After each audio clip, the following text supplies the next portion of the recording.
বিএনপির ভারপ্রাপ্ত চেয়ারম্যান তারেক রহমানের দীর্ঘদিন পর দেশে ফেরার ঘোষণাকে ঘিরে যুক্তরাজ্য বিএনপির নেতাকর্মীদের মধ্যে ব্যাপক উৎসাহ উদ্দীপনা দেখা দিয়েছে।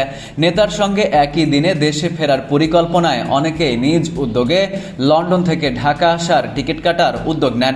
তবে নির্ধারিত সময়ে এ রুটে বিমানের টিকিট পাওয়া সম্ভব হয়নি বেশিরভাগের পক্ষে।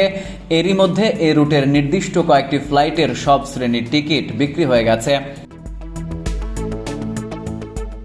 বিমান বাংলাদেশ এয়ারলাইন্সের ওয়েবসাইট ঘেঁটে দেখা যায় 24 ও 25 ডিসেম্বর ঢাকাগামী দুটি ফ্লাইটের সব শ্রেণীর টিকিট ইতোমধ্যে বিক্রি হয়ে গেছে।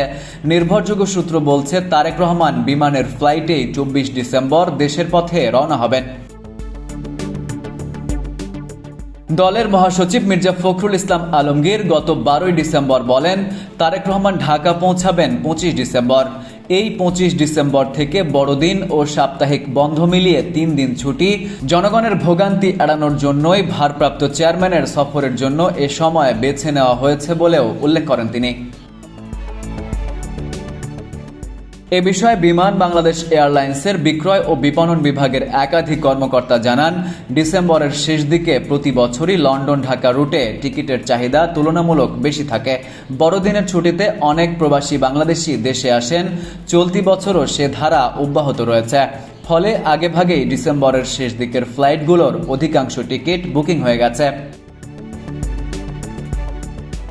Farid U Ahmed, IBTV USA।